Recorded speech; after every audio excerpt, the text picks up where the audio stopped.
우리는 흔히 운동을 몸의 문제로 생각해 왔습니다. 체력이 부족해서, 시간이 없어서, 의지가 약해서 운동을 하지 못한다고 말합니다. 그러나 운동의 뇌과학은 이 익숙한 생각에 조용히 질문을 던집니다. 정말로 운동을 결정하는 주체는 몸일까요? 아니면 뇌일까요? 저자 제니퍼 헤이스는 이 책을 통해 운동이 근육보다 먼저 뇌에서 시작되는 행위임을 차분하게 설명합니다. 우리가 움직이기로 결심하기도 전에 이미 뇌는 수많은 신호를 주고받으며 행동의 가능성을 계산하고 있습니다. 운동을 하겠다는 선택은 단순한 결단이 아니라 감정기억 보상 스트레스 반응이 복합적으로 작동한 결과입니다. 하기 싫다는 느낌 역시 나약함이 아니라 뇌가 보내는 하나의 신호에 가깝습니다. 이 책은 그 신호를 무시하라고 말하지 않습니다. 대신 뇌가 왜 그런 반응을 보이는지 이해할 때 운동이 전혀 다른 의미로 다가올 수 있다고 이야기합니다. 특히 이 책이 주목하는 지점은 운동의 효과를 체중 감량이나 체력 향상에만 국한하지 않는다는 점입니다. 운동은 기억력을 바꾸고 기분을 조절하며 스트레스에 대한 반응 방식을 재구성합니다. 나아가 나이가 들어도 뇌가 계속 변화할 수 있다는 가능성을 과학적 근거와 함께 보여줍니다.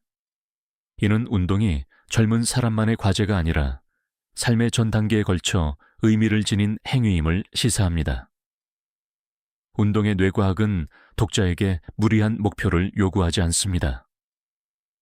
대신 왜 움직여야 하는지, 그리고 어떻게 하면 뇌가 움직임을 덜 거부하게 되는지를 설명합니다.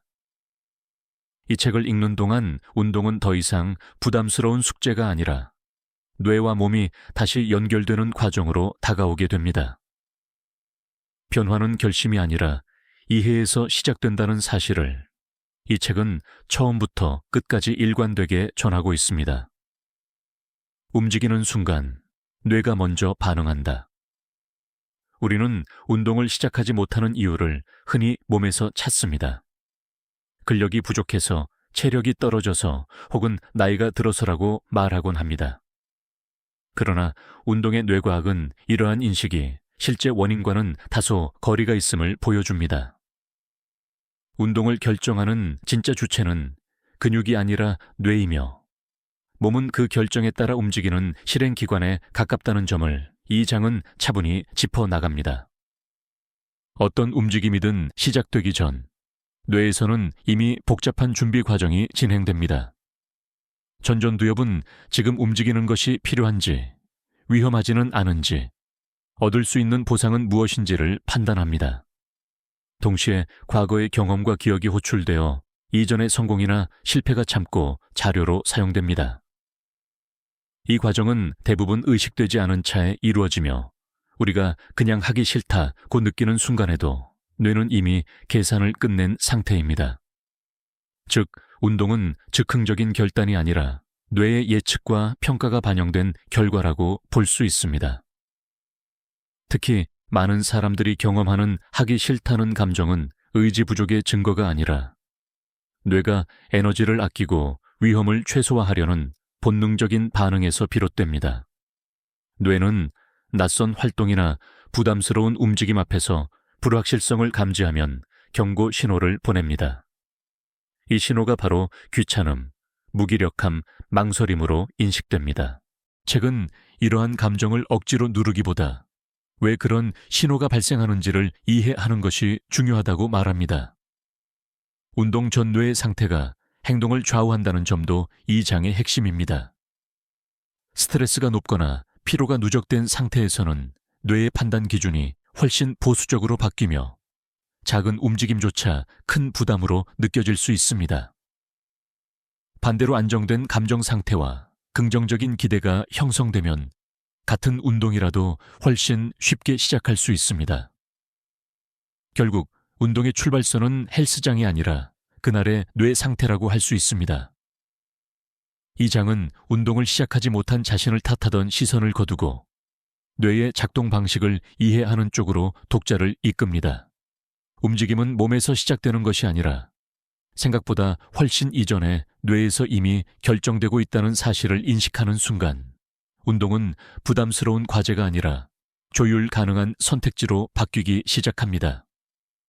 운동은 뇌 구조를 바꾼다. 운동이 기분을 좋게 만들고 머리를 맑게 한다는 경험적 사실은 오래전부터 알려져 왔습니다. 그러나 운동의 뇌과학은 이러한 변화가 단순한 느낌에 그치지 않고 실제로 뇌의 구조와 기능을 바꾸는 과정임을 과학적으로 설명합니다. 이 장에서 저자는 운동이 뇌를 일시적으로 자극하는 행위가 아니라 장기적으로 뇌의 형태와 작동 방식을 재구성하는 힘을 지니고 있음을 보여줍니다. 가장 먼저 주목되는 영역은 해마입니다.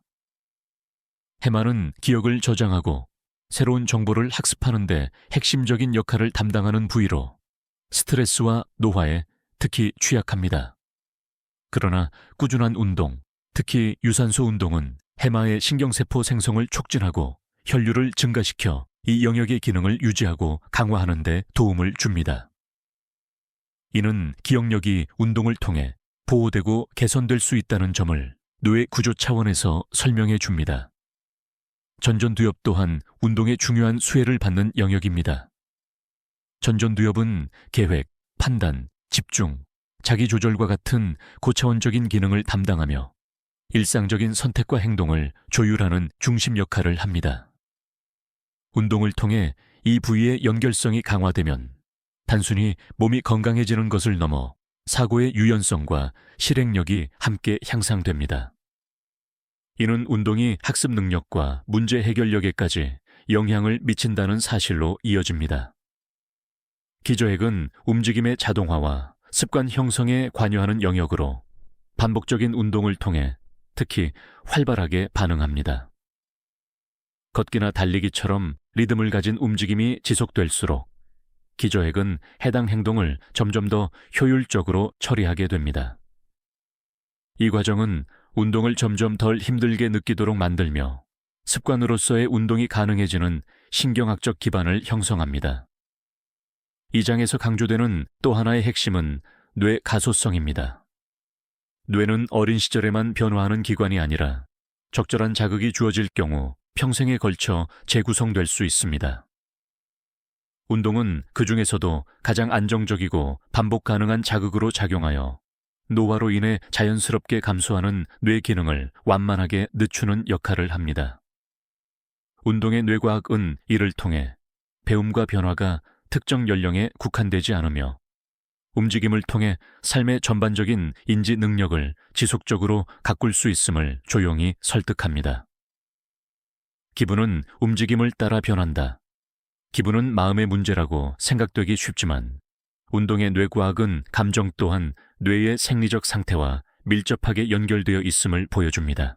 우울과 불안은 단순한 성격이나 의지의 문제가 아니라 뇌 회로와 신경 전달 물질의 균형이 흐트러질 때 나타나는 자연스러운 반응에 가깝습니다. 이 장은 운동이 이러한 정서적 불균형에 어떤 방식으로 작용하는지를 차분히 설명하며 감정 관리에 새로운 관점을 제시합니다. 운동은 우울과 불안을 조절하는 데 중요한 역할을 합니다. 신체 활동이 시작되면 뇌는 스트레스 상황에서 과도하게 활성화되었던 회로를 점차 안정시키고 위협에 민감하게 반응하던 반응성을 낮춥니다. 이는 불안이 지속될 때 나타나는 과각성 상태를 완화하는 데 도움을 주며 감정을 보다 평형 상태로 되돌리는 방향으로 작용합니다. 이러한 변화는 단번에 극적인 효과를 내기보다는 반복될수록 서서히 누적되는 특징을 지닙니다. 이 과정에서 세로토닌, 도파민, 엔도르핀과 같은 신경 전달 물질이 중요한 역할을 합니다. 세로토닌은 기분의 안정과 정서적 균형에 관여하며 운동은 이 물질의 분비와 수용 과정을 촉진하여 감정의 급격한 흔들림을 완화합니다.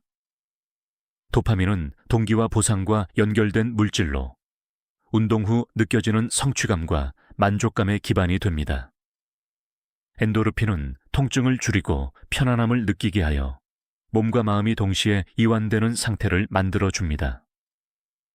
책은 이 물질들이 단순히 기분을 좋게 만드는 호르몬이 아니라 뇌가 환경에 적응하도록 돕는 정교한 조절 장치임을 강조합니다.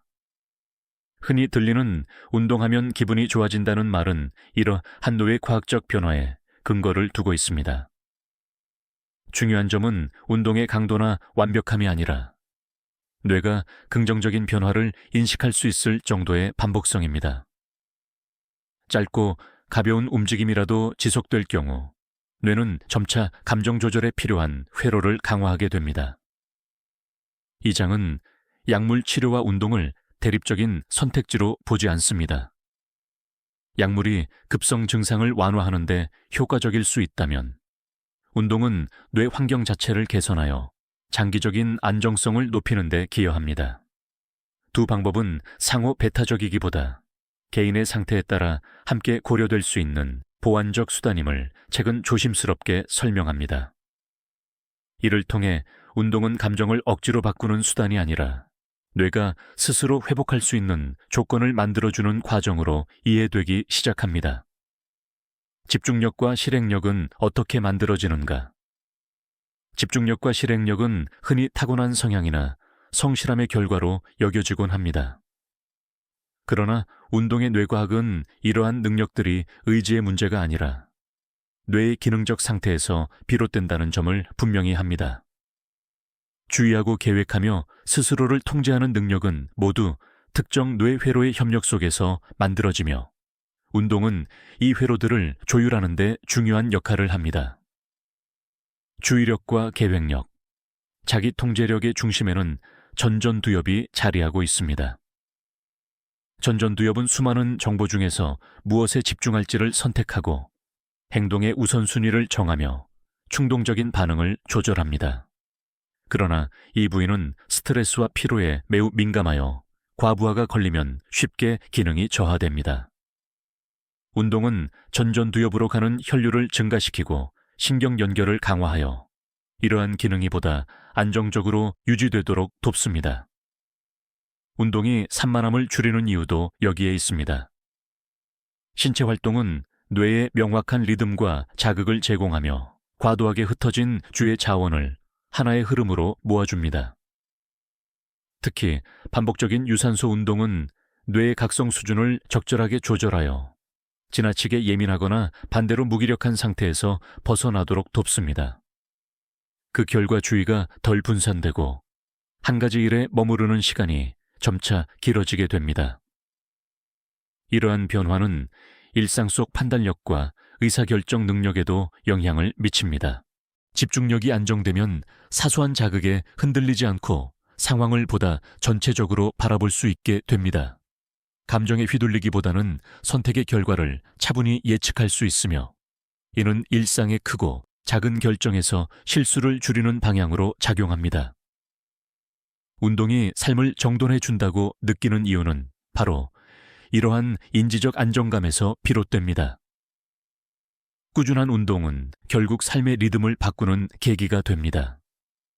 일정한 시간에 몸을 움직이는 경험은 뇌에 예측 가능한 패턴을 제공하고 이는 하루의 구조를 보다 명확하게 만듭니다. 리듬이 생긴 뇌는 에너지를 효율적으로 배분하며 해야 할 일을 미루지 않고 실행할 수 있는 기반을 마련합니다.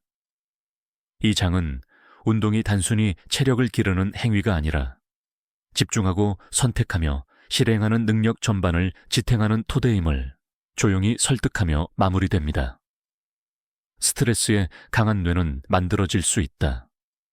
스트레스는 피해야 할 대상처럼 여겨지지만 운동의 뇌과학은 스트레스 자체보다 그것에 반응하는 뇌의 방식이 더 중요하다고 말합니다.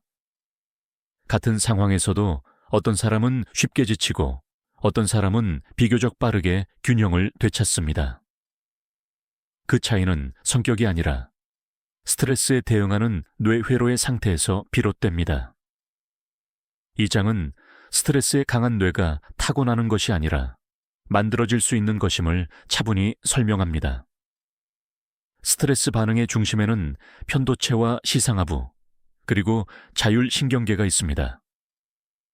위협을 감지하면 편도체가 즉각 반응하고 시상하부는 몸 전체에 긴장 신호를 보냅니다. 이 과정에서 심박수와 호흡이 빨라지고 에너지를 동원하기 위한 준비가 이루어집니다. 문제는 이러한 반응이 필요 이상으로 자주 혹은 오래 지속될 때 발생합니다. 뇌가 계속해서 위기 상태에 머무르면 회복할 기회를 잃게 됩니다. 운동은 이 과도한 반응을 조절하는 역할을 합니다. 신체 활동을 통해 뇌는 스트레스 상황을 안전하게 경험하고 그 이후에 자연스럽게 긴장을 풀어내는 연습을 하게 됩니다. 이 과정에서 코르티솔 분비의 패턴이 변화합니다. 단기적으로는 운동 중 코르티솔 수치가 상승할 수 있지만 장기적으로는 스트레스 상황에서 과도하게 분비되는 반응이 완만해집니다. 즉, 운동은 스트레스를 없애기보다 스트레스에 대한 뇌의 반응 범위를 조정합니다. 이러한 변화는 회복 탄력성과 신경계 안정으로 이어집니다. 규칙적인 운동을 하는 사람의 뇌는 긴장과 이완을 보다 분명하게 구분하며 스트레스 이후 원래 상태로 돌아오는 속도도 빨라집니다. 이는 감정의 기복을 줄이고 사소한 자극에 과잉 반응하지 않도록 돕습니다. 신경계가 안정되면 몸과 마음은 동시에 휴식할 수 있는 여지를 얻게 됩니다. 불확실성이 일상이 된 삶에서 운동이 주는 심리적 완충 효과는 여기에 있습니다. 예측할 수 없는 상황 속에서도 스스로 조절 가능한 리듬을 하나 확보하는 것만으로도 뇌는 안정감을 느낍니다. 운동은 외부 환경을 바꾸지 않더라도 그 환경을 받아들이는 뇌의 태도를 바꿉니다. 이 장은 스트레스를 없애려 애쓰기보다 스트레스를 견디고 회복하는 뇌를 길러야 한다는 메시지를 조용히 남기며 마무리됩니다. 나이에 따른 운동 효과는 어떻게 다른가? 운동은 젊을수록 효과가 크고 나이가 들면 의미가 줄어든다는 인식은 여전히 널리 퍼져 있습니다. 그러나 운동의 뇌과학은 이러한 생각이 과학적 사실과는 거리가 있음을 분명히 합니다. 뇌는 연령에 따라 반응의 양상은 달라지지만 운동에 반응하는 능력 자체를 잃지는 않습니다. 이 장은 청소년기부터 노년기에 이르기까지 운동이 뇌에 미치는 영향이 어떻게 달라지는지를 차분히 살펴봅니다. 청소년기의 뇌는 아직 완전히 성숙되지 않은 상태로 신경회로가 활발하게 재구성되는 시기에 놓여 있습니다. 이 시기의 운동은 주의력, 감정 조절, 학습 능력의 기반을 다지는 데 중요한 역할을 합니다. 신체 활동은 과잉 자극에 민감한 뇌를 안정시키고 에너지를 건강한 방향으로 발산하도록 돕습니다.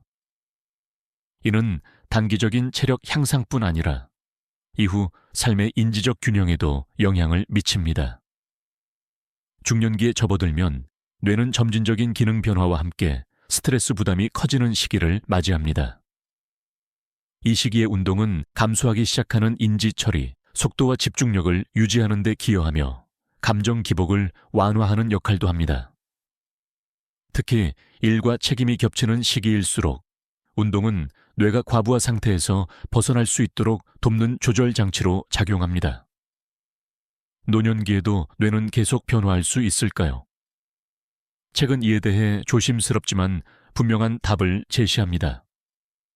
뇌 가소성은 나이가 들었다고 사라지지 않으며 적절한 자극이 주어질 경우 새로운 연결은 계속해서 형성될 수 있습니다. 운동은 노년기 뇌에 가장 현실적이고 안전한 자극으로 작용하여 기억력과 주의력 저하의 속도를 늦추는 데 도움을 줍니다. 치매 위험과 운동의 상관관계 역시 이 장의 중요한 논점입니다. 꾸준한 신체 활동은 뇌 혈류를 개선하고 염증 반응을 완화하여 인지 기능 저하와 관련된 위험 요인을 줄이는 방향으로 작용합니다. 이는 운동이 치매를 완전히 예방한다는 의미라기보다 뇌가 손상에 더 잘 대응할 수 있는 여지를 남긴다는 뜻에 가깝습니다. 이 장이 끝에 가서 강조하는 메시지는 분명합니다. 늦었다는 생각이야말로 가장 먼저 내려놓아야 할 편견이라는 점입니다. 운동은 특정 연령대의 특권이 아니라 지금의 뇌 상태에 맞추어 언제든 시작할 수 있는 선택입니다. 나이에 맞는 속도와 방식으로 움직이기 시작하는 순간, 뇌는 그 변화에 응답하기 시작합니다. 운동 습관은 왜 이렇게 만들기 어려운가? 운동을 시작하지 못하는 이유를 우리는 흔히 의지력의 부족에서 찾습니다. 몇 번이나 다짐했지만 오래가지 못한 경험은 스스로에 대한 실망으로 이어지기 쉽습니다. 그러나 그 운동의 뇌과학은 이러한 자기평가가 문제의 본질을 놓치고 있음을 지적합니다. 운동 습관의 형성은 개인의 결단력보다 뇌 회로와 환경이 어떻게 설계되어 있는지에 훨씬 더 큰 영향을 받습니다. 습관을 담당하는 뇌의 중심에는 기저핵과 보상 시스템이 있습니다. 이 영역은 반복되는 행동을 자동화하고 에너지 소모를 최소화하는 방향으로 작동합니다. 새로운 운동을 시작할 때 뇌가 강한 저항을 보이는 이유는 익숙하지 않은 행동이 예측 불가능성과 추가적인 에너지 소비를 동반하기 때문입니다. 이는 게으름이 아니라 뇌가 기존의 안정된 패턴을 유지하려는 자연스러운 반응입니다. 보상 시스템과 습관 형성의 관계도 이 장의 핵심입니다. 뇌는 행동 뒤에 즉각적이거나 분명한 보상이 따를 때 그 행동을 다시 반복할 가능성을 높입니다. 그러나 운동의 효과는 대부분 지연되어 나타나며 초기에는 피로와 불편함이 먼저 찾아옵니다. 이 간극이 바로 운동 습관을 어렵게 만드는 지점입니다. 뇌가 보상을 인식하기 전에 포기하게 되는 경우가 많은 이유도 여기에 있습니다. 이때 중요한 역할을 하는 것이 작은 성공 경험입니다. 짧은 시간이라도 계획한 운동을 마쳤다는 사실은 뇌에 긍정적인 흔적으로 남습니다. 이러한 경험이 쌓이면 보상 시스템은 운동을 점차 덜 부담스러운 행동으로 재분류하게 됩니다. 책은 거창한 목표보다 반복 가능한 최소 단위의 실천이 습관 형성에 훨씬 효과적임을 강조합니다. 반대로 실패 경험이 반복되면 뇌는 운동을 스트레스와 좌절의 원인으로 연결짓게 됩니다. 한 번의 중단이나 계획 실패가 나는 안 된다는 인식으로 굳어질 때 뇌는 운동 자체를 회피 대상으로 인식합니다. 이 장은 실패를 의지의 문제로 해석하기보다 뇌가 어떤 신호를 학습했는지를 되짚어 볼 필요가 있다고 말합니다. 결국 운동 습관은 참아내는 힘이 아니라 뇌가 부담 없이 받아들일 수 있는 구조를 만드는 과정입니다. 환경을 바꾸고 기준을 낮추며 작은 성공을 반복할 때 뇌 회로는 서서히 달라집니다. 이 장은 운동이 어려운 이유를 설명하는 데서 그치지 않고 스스로를 덜 몰아붙이면서도 지속할 수 있는 길이 있음을 조용히 보여줍니다. 뇌가 좋아하는 운동 방식. 어떤 운동이 가장 좋은가라는 질문은 늘 쉽게 답하기 어렵습니다. 사람들은 종종 더 힘들고 강도가 높은 운동이 효과도 클 것이라 생각하지만 운동의 뇌과학은 뇌의 관점에서 전혀 다른 기준을 제시합니다. 뇌가 중요하게 여기는 것은 일시적인 강도가 아니라 예측 가능하게 반복되는 지속성입니다. 이 장은 뇌가 부담 없이 받아들이고 장기적으로 긍정적인 변화를 만들어내는 운동 방식이 무엇인지 차분히 풀어냅니다. 운동 강도보다 지속성이 중요한 이유는 뇌의 학습 방식과 관련되어 있습니다. 뇌는 자주 등장하는 자극을 중요한 정보로 인식하며 그에 맞춰 회로를 재구성합니다. 반면 간헐적이고 과도한 자극은 위협이나 스트레스로 처리되기 쉽습니다. 무리한 운동이 오히려 회피 반응을 키우는 이유도 여기에 있습니다. 꾸준히 반복 가능한 수준의 운동은 뇌에 안정적인 신호를 보내며 변화가 자연스럽게 누적될 수 있는 조건을 만듭니다. 걷기, 달리기, 근력 운동은 각각 뇌에 다른 방식으로 작용합니다. 걷기는 비교적 낮은 부담으로 뇌의 각성 수준을 조절하고 감정 안정과 사고의 정리에 도움을 줍니다. 달리기와 같은 유산소 운동은 해마와 전전두엽의 기능을 활성화하여 기억력과 집중력 향상에 기여합니다. 근력 운동은 신체 감각과 움직임의 통제력을 강화하며 자기 효능감과 연결되는 뇌 회로를 자극합니다. 어느 하나가 절대적으로 우수하다기보다 각기 다른 자극이 뇌의 다양한 영역을 고르게 사용하도록 돕습니다. 이 장에서 특히 강조되는 요소는 즐거움입니다. 즐거움이 동반된 운동은 보상 시스템을 활성화하여 뇌가 해당 행동을 긍정적으로 기억하도록 만듭니다. 억지로 참고 견디는 운동은 지속되기 어렵지만 만족감이나 흥미가 느껴지는 움직임은 반복의 가능성을 높입니다. 이는 운동 효과가 의무감보다 감정과 밀접하게 연결되어 있음을 보여줍니다. 결국 개인에게 맞는 운동을 찾는 것이 가장 중요합니다. 책은 타인의 기준이나 유행을 따르기보다 자신의 뇌가 어떤 자극에 편안함을 느끼는지를 관찰할 것을 권합니다. 피로 후 회복이 가능한지, 운동 후 기분과 집중력이 어떻게 달라지는지를 살피는 것이 하나의 기준이 됩니다. 이 장은 운동을 선택하는 과정 자체가 자기 이해의 일부가 될 수 있으며 뇌가 좋아하는 방식을 존중할 때 변화는 오래 지속된다는 메시지를 남기며 마무리됩니다. 일상 속 움직임이 뇌를 살린다. 운동은 특별한 시간을 따로 내야만 가능한 일처럼 느껴지기 쉽습니다. 그러나 운동의 뇌과학은 이러한 인식을 조심스럽게 흔들며 뇌는 정해진 운동 시간보다 일상 속에서 반복되는 움직임에 더 민감하게 반응한다는 점을 강조합니다.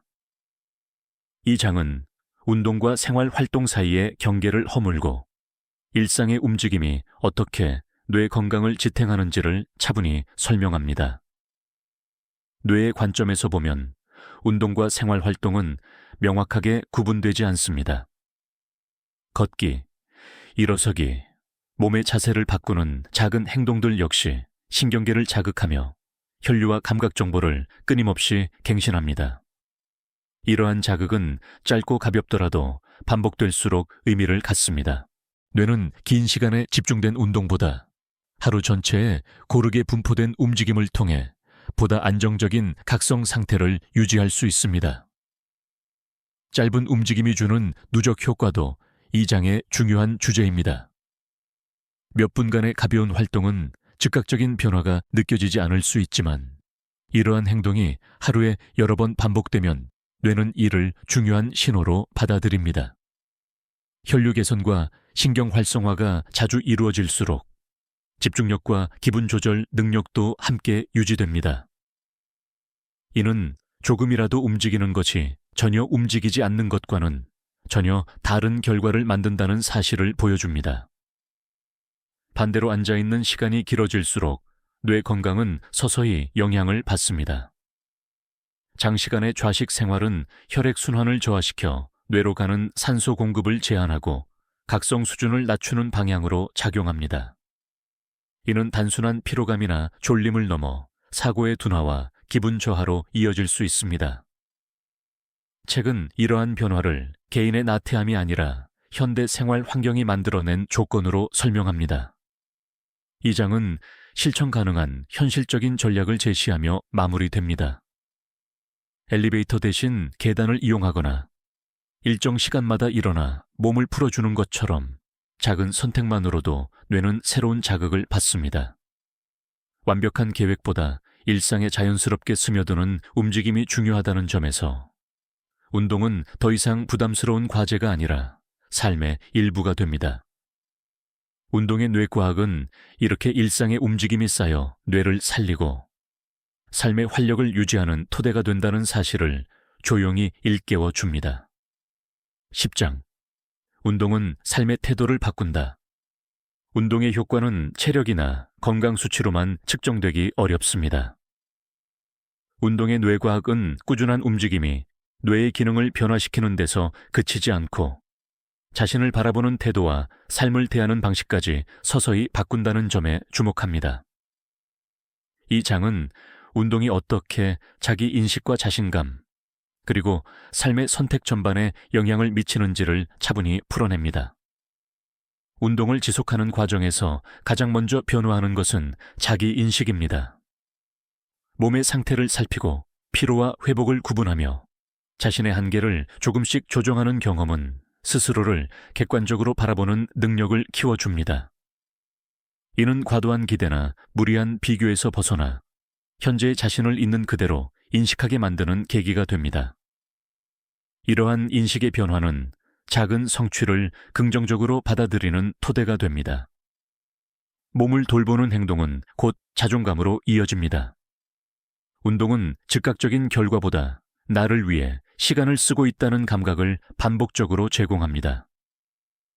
이 감각은 뇌의 보상 시스템과 정서 회로에 축적되어 자신에 대한 신뢰로 전환됩니다. 최근 자존감이 성과에서 비롯되는 것이 아니라 스스로를 지속적으로 돌보는 행동에서 자란다는 점을 강조합니다. 운동을 통해 형성되는 삶의 주도성 또한 중요한 변화입니다. 정해진 시간에 몸을 움직이고 계획을 실행하는 경험은 자신이 삶의 흐름에 개입할 수 있다는 감각을 강화합니다. 이는 일상 속 다른 영역에서도 선택과 행동을 미루지 않게 만드는 기반이 됩니다. 운동은 삶을 완벽하게 통제하는 방법이 아니라 스스로 방향을 잡을 수 있다는 감각을 회복하게 합니다. 이 모든 변화의 중심에는 뇌의 변화가 자리하고 있습니다. 전전두엽과 보상 회로가 강화되면서 사람은 단기적인 불편함보다 장기적인 이익을 고려하는 선택을 더 쉽게 하게 됩니다. 뇌가 변하면 판단 기준이 달라지고 그에 따라 삶의 선택도 자연스럽게 달라집니다. 이 장은 운동이 삶을 극적으로 바꾸는 비결이 아니라 태도를 서서히 바꾸는 현실적인 과정임을 보여주며 조용한 확신 속에서 이야기를 마무리합니다. 운동의 뇌과학, 이 마지막으로 남기는 메시지는 단순합니다. 운동은 어떤 목표를 달성하기 위한 수단이기 이전에 뇌와 몸이 서로를 돌보는 방식이라는 점입니다. 우리는 종종 운동을 성공과 실패로 나누고 계획을 지키지 못한 자신을 쉽게 평가절하합니다.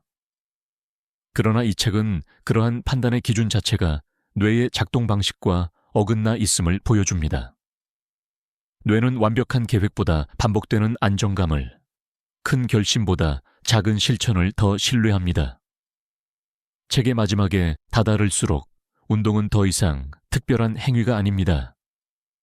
걷고, 일어나고, 몸의 감각을 인식하는 모든 순간이 뇌에 영향을 미친다는 사실이 자연스럽게 받아들여집니다. 이는 운동을 삶 밖에 따로 떼어두지 말라는 제안이기도 합니다.